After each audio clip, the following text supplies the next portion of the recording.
La simple évocation des triplettes de Belleville, ça plaque tout de suite un sourire sur le visage de tout le monde, parce que oui, le film, mais en même temps, oui, la musique, et celui qui en est responsable est avec nous aujourd'hui dans le cadre de Montréal en Lumière, d'un spectacle qui va être présenté le 26 février à 19 heures.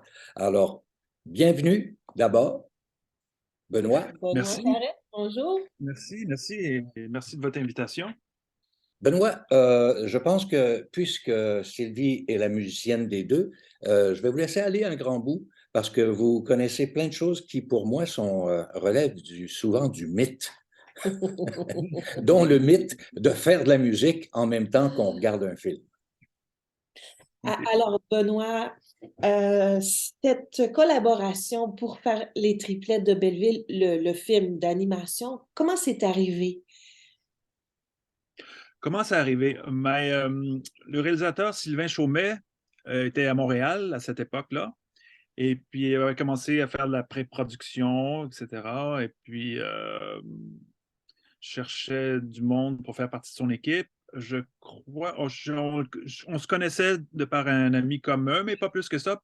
Et par la suite, en fait, en parallèle, il a entendu de la musique que j'avais fait sur deux films, un entre autres qui était Matrony et moi, une adaptation de la pièce de théâtre d'Alexis Martin par Jean-Philippe Duval. Et il avait bien aimé la musique. Et Il y donc, avait, il y avait Polytechnique aussi, hein, comme film. Tu as fait ouais, la musique de Polytechnique.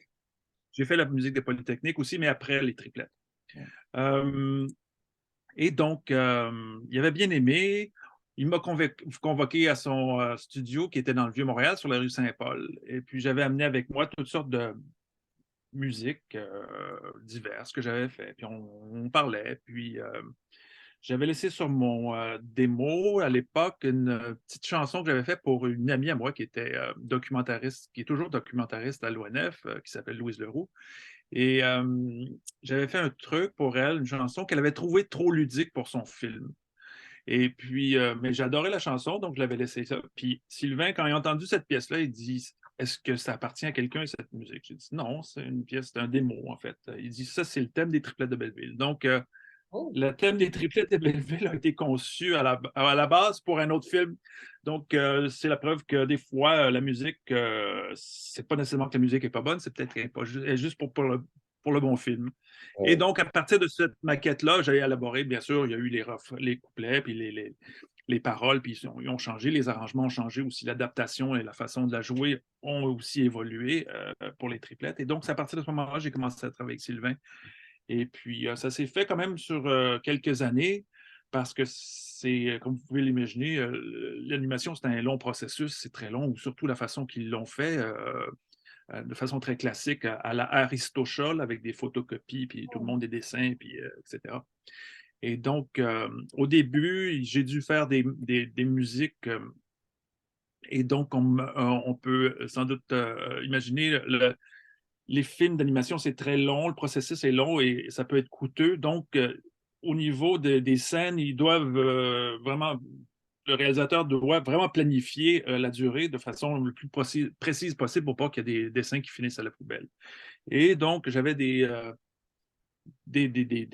moments dans le film qui étaient bien minutés, sur lesquels je devais faire une musique et suggérer un rythme, etc., qui ont été la danse des vieilles dames, la route bicyclette, ces trucs-là qui ont été tout été écrites finalement avant l'animation et qui ont servi pour faire l'animation. Benoît, Ensuite, il y a eu tout un... Oui, oui, et c'est quand même, parce qu'évidemment, on n'a pas une grosse demi-heure pour en parler. Alors, j'aimerais ça que tu nous parles un peu de comment dire, du parcours de ce film que vous avez accompagné un peu partout à travers le monde. oui. Le parcours du film, écoute, ça a été un peu une surprise, comme je pense n'importe quelle forme de succès, je dirais peut-être. Mais Tu sais, il y a c'est eu un sûr que Oscar. Il y a quand même eu un Oscar il pour était ce en film, en nomination, non? nomination pour un Oscar. nomination. Ouais. Et César Mais il y a aussi. quand même eu oui, les Césars et bien d'autres accolades pour lesquelles, en fait, j'ai beaucoup de gratitude. Mais oui, le film. Donc, mine de rien, ben, je m'en suis rendu compte en voyageant, finalement, l'étendue du phénomène, puis du petit côté culte, en fait, que le film a eu à travers le monde. Donc, c'est ce qui nous a permis Et en fait, du fait que c'est un film qui est principalement muet, à part quelques onomatopées ou quelques phrases qui, finalement, on n'a pas vraiment besoin de comprendre, c'est ce qui a fait qu'il a été populaire dans beaucoup de pays. Et depuis 2013, vous avez fait une tournée mondiale. C'est quand même pas rien.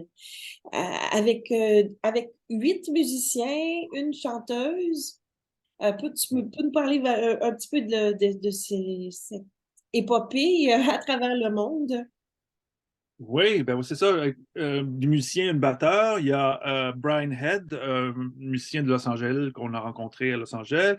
Et il y a eu Alain Bastien aussi qui a fait souvent, qui a joué souvent avec nous. Morgan Moore à la basse, Daniel Touin au clavier, l'accordéon, Michael Ameno aux percussions, la roue de bicyclette, etc.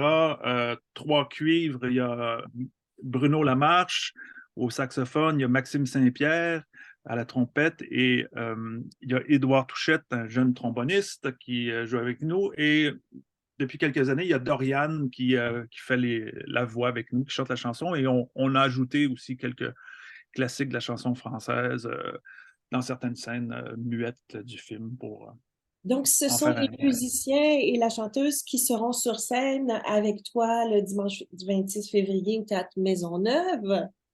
Oui.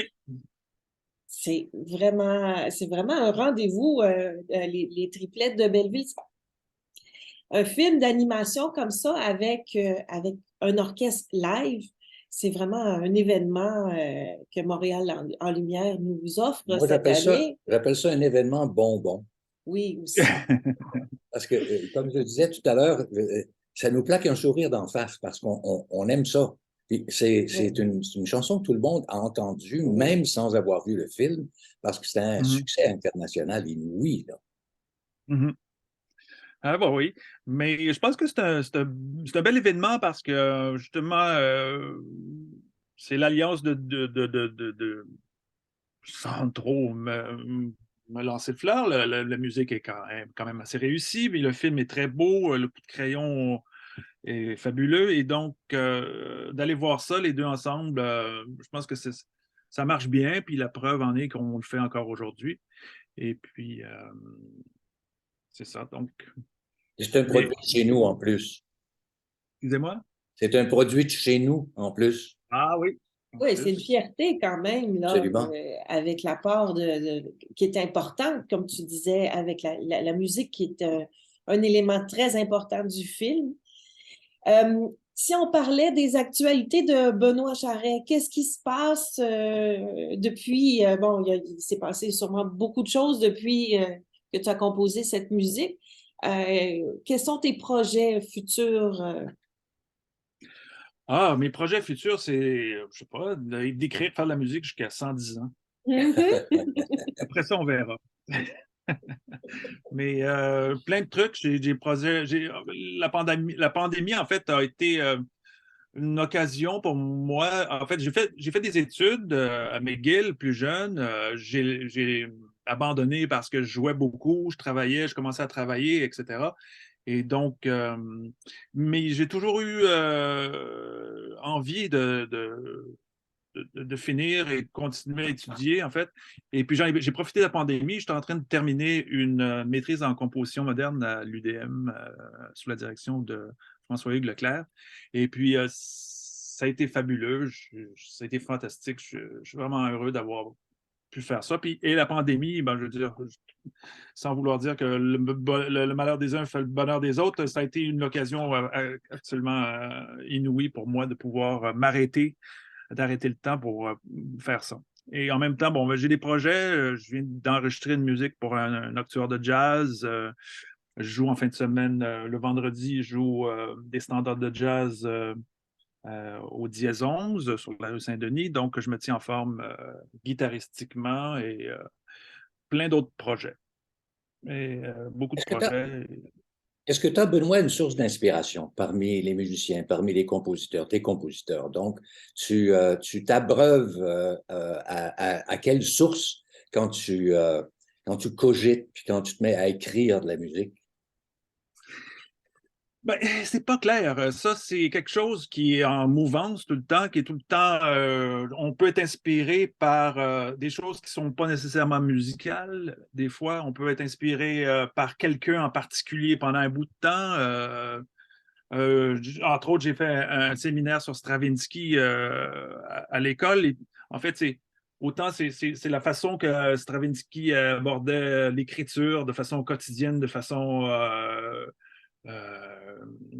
constante, en fait, cet amour de juste écrire la musique, j'ai trouvé très inspirant, en fait, qui m'a détaché un peu du côté, je dirais, plus travail qui peut exister dans le monde de la musique à l'image, où est-ce on se fait commander quelque chose, puis donc on est obligé de travailler sur quelque chose, des fois musicalement, qui n'est pas nécessairement quelque chose qui nous viendrait instinctivement ou qui. Donc, ce que je veux dire, c'est que des fois, on est obligé d'écrire des choses musicalement plus pour le film que pour nous-mêmes. Donc, de s'inspirer finalement de grands compositeurs comme ça, ou par moments, ça peut être des musiciens, ou des fois, ça peut être plein de choses. C'est pas clair. Moi, j'aurais une question. Qu'est-ce qui t'a inspiré à utiliser l'aspirateur comme instrument dans les triplettes de Belleville? Ça m'a été imposé, en fait. Ah oui, OK. Ben, ça m'a été imposé dans le sens où Sylvain Chaumel avait vu Stomp à New York, il adorait Stomp. Il voulait faire une espèce de côté Stomp avec les triplettes, avec des appareils électroménagers, mais il n'y avait pas aucune idée comment c'était pour se traduire, puis comment ça se faire. Et donc, moi non plus d'ailleurs. Fait qu'il a dit, est-ce que c'est possible de faire ça avec une grille de frigo, un aspirateur? J'ai dit, oui, oui. J'avais aucune idée. Mais j'avais au studio sur Saint-Denis à l'époque, j'avais un aspirateur dans le truc. Et donc, j'ai tout fait avec cet aspirateur. Je l'ai lancé, je l'ai fait rouler par terre. J'ai essayé de trouver une façon d'en jouer. Puis, ça m'a pris un certain bout de temps avant de tomber, en fait, un peu par hasard sur le fait que quand tu mets ta main devant la bouche, ça crée un sifflement. Et donc, j'ai commencé à contrôler mes doigts. Puis là, vraiment, je peux jouer des mélodies, en fait, avec. C'est le contraire, finalement, qu'une clarinette. La clarinette souffle, mais l'aspirateur aspire. Puis la peau entre tes doigts sert un peu de hanche, si on veut. Ben, j'espère que ça va avoir donné le goût aux auditeurs d'aller voir ce ciné-concert. Ben, nous autres, on y va de toute En tout façon. cas, nous, on y sera le dimanche 26 février, 19h, au Théâtre Maisonneuve de la Place des Arts pour t'entendre, entre autres, jouer de l'aspirateur. On appelle ça comment, le musicien qui joue de l'aspirateur? Un aspirationniste? Un aspiratiste? Oui, je sais pas, quelqu'un qui a des aspirations ou des. Mais c'est un peu paradoxal, hein? On passe toute sa vie à pratiquer un instrument, puis on devient connu comme joueur d'aspirateur.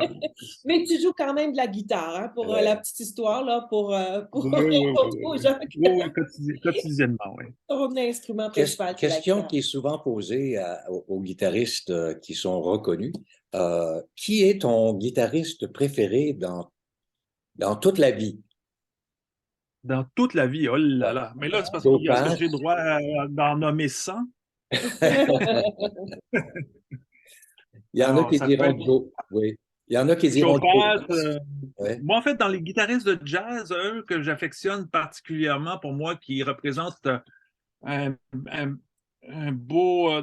belle transition entre la musique, entre le jazz plus traditionnel et la guitare moderne, c'est Jim Hall. Ah oui. Le guitariste Jim Hall, il y a une façon, il y a une économie dans son langage, mais en même temps, quelque chose de très moderne, symétrique, un peu cubiste, puis, mais tout le temps, tout empreinte de tradition jazz, parce qu'il a joué avec beaucoup, beaucoup de monde, comme on sait. Et je dirais que Jim Hall, c'est vraiment une des personnes, un des guitaristes où est-ce que j'écoute encore, je mets des disques autant en soirée comme ça que pour écouter de façon plus attentive.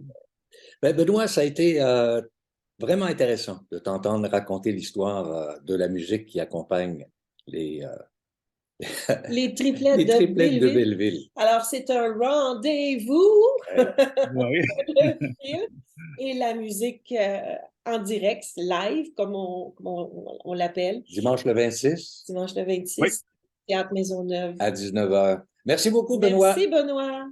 À bientôt. Ça me fait plaisir. Merci beaucoup à vous. Bye bye. Bonne journée.